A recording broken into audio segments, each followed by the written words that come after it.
Welcome to Honeybee. Don't forget to like, subscribe, and hit the bell. Real stories of love, lies, and betrayal, where every truth stings. Let's begin. My name is Kish. I still remember the day when everything around me changed, not because of a fight or a tragedy, but because of a single truth I could no longer ignore. For years, I had trusted the woman I married with my whole soul.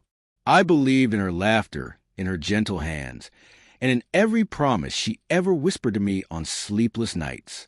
We built a life together piece by piece, like two artists working on the same painting. I thought we were happy. I thought she was mine, and I was hers. But love can blind you, and trust can be a beautiful illusion. It began with small signs, the kind that most people ignore, because they don't want to face reality. Her phone, once casually lying around, suddenly became her private treasure. She started locking it, keeping it close to her body, even taking it into the bathroom. Late-night messages made her smile in ways I hadn't seen in a long time. At first, I told myself I was overthinking. I believed that stress or distance was creating a wall between us.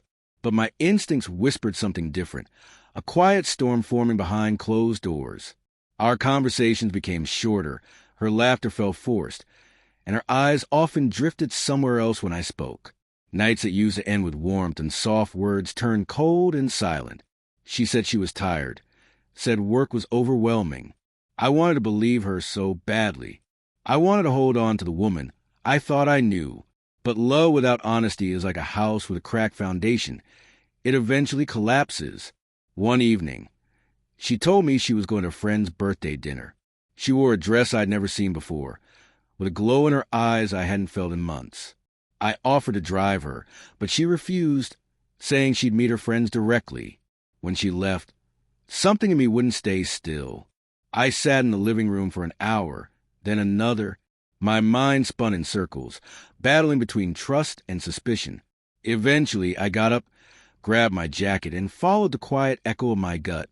I didn't know exactly where she'd gone, but part of me already knew the truth. The restaurant she claimed to be at was crowded, but she wasn't there. I drove further, my heart pounding like a drum I couldn't silence. I finally saw her car parked outside a hotel, not a restaurant, not a friend's house, a hotel. My fingers tightened around the steering wheel until my knuckles went white. I sat there for several minutes, watching her walk out with a man I'd never seen before. They laughed. She held his arm the way she used to hold mine.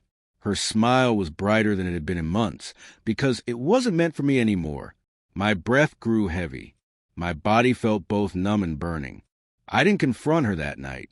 Instead, I turned away quietly, like a man burying his heart in silence. I needed to think. I needed to decide whether to shatter everything right then or build my revenge carefully, piece by piece, like she had built her betrayal.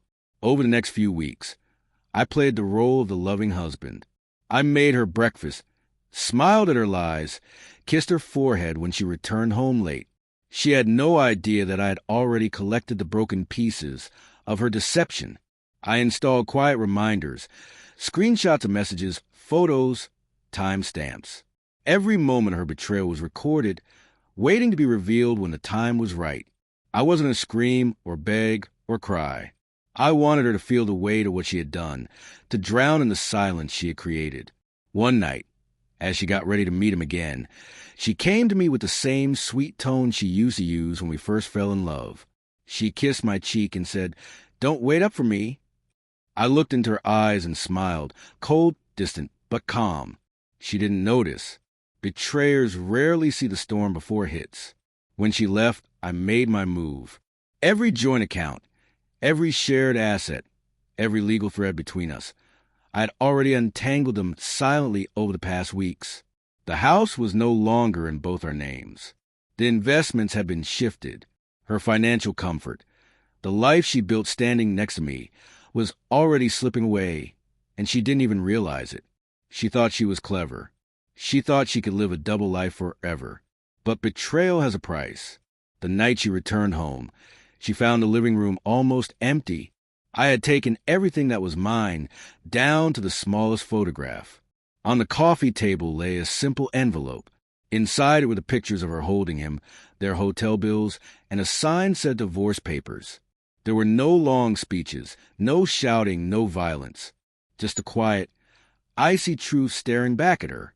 I'll never forget the look on her face when she read those papers.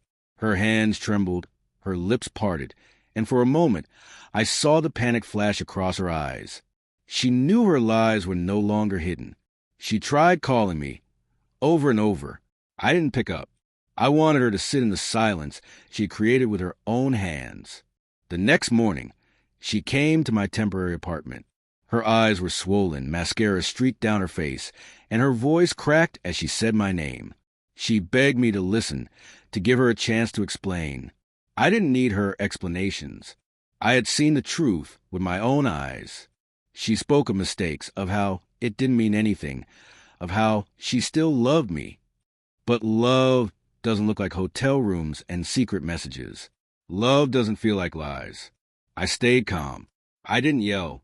My silence spoke louder than any words I could have said. She fell to her knees, crying, promising she would end everything with him. She said she'd do anything to fix it. But forgiveness isn't something you can buy with tears. Some wounds run too deep to heal with apologies. I watched her as she broke down in front of me. For a moment, I remembered the woman I married, the one who once held my hand and dreamed of growing old together. But the woman kneeling before me now was a stranger wearing her face. Trust, once shattered, doesn't rebuild itself overnight. She had chosen someone else long before I found out. My revenge wasn't just about punishing her. It was about making her face the consequences of her choices. She begged to come home, but there was no home left to return to. Everything she took for granted, the stability, the warmth, the shared life, we built it together, and she burned it down for a thrill. I told her calmly that the divorce would go through without delay. The house was already in my name, and the assets she thought were hers were legally untouchable. I had protected myself long before she knew I was aware. She tried to shift the blame. She said I had been distant, too busy, that she felt neglected. But those weren't reasons, they were excuses. She could have spoken to me. She could have told me she was unhappy. Instead, she found comfort in someone else's arms. My jaw tightened, but my voice remained steady. I told her, "You didn't lose me because you were unhappy. You lost me because you lied." She wept louder, begging me to give her another chance. She said she would cut ties with him, that she would do anything to make me stay. But I had already made up my mind. She taught me something she didn't mean to, that sometimes the kindest thing you can do for yourself is to walk away from the person who betrayed you, no matter how much history you share. In the days that followed, the truth spread like wildfire. The friends who once adored her now looked at her differently. The image she had carefully built over the years began to crumble. Her affair wasn't just a private sin anymore. It was something she had to face publicly. And unlike me, not everyone was as silent or calm. Whispers became loud. Judgment followed her wherever she went. The man she risked everything for disappeared too. The thrill was gone, and he didn't want a woman caught in the flames of a ruined marriage. She was left alone with the ashes of her choices. I didn't lift a finger to hurt her. I didn't have to. Sometimes life punishes you more than any person ever could. She sent me long messages, pages of apologies, confessions, promises, and desperate pleas. I read them all, but never replied. My silence was colder than my anger ever could be.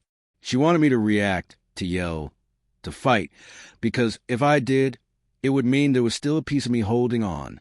But I had let go. One night, she showed up at my door again. It was raining hard. She was drenched, shivering, her eyes red from crying. She fell against the doorway, clutching the frame as if holding on to the last piece of us. She whispered, "Please, don't leave me like this." I stood there, watching the woman who once broke my world now beg and stay in a world she no longer belonged to. I told her the truth. "You didn't just cheat on me. You destroyed everything we built. And now, you wanted to fix what you burned, but I can't live in ruins." She reached out to touch my hand, but I stepped back. Her tears soaked the floor. My heart ached.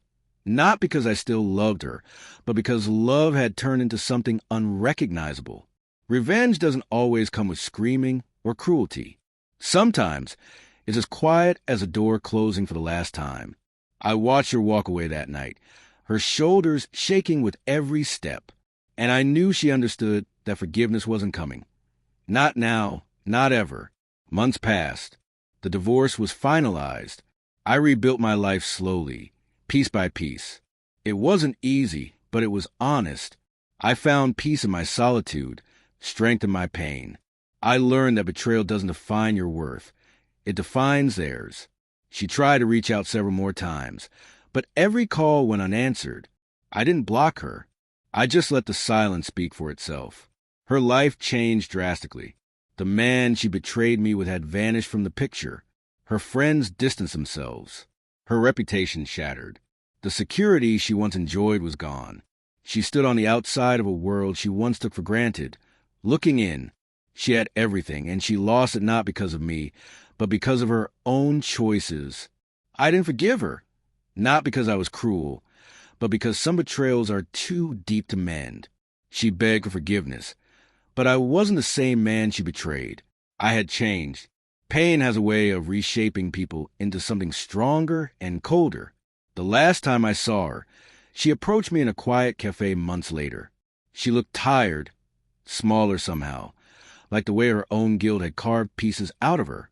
She sat across from me, tears welling in her eyes, and whispered, "I made the worst mistake of my life."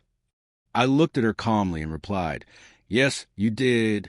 She asked if I could ever forgive her. I told her forgiveness isn't something you beg for.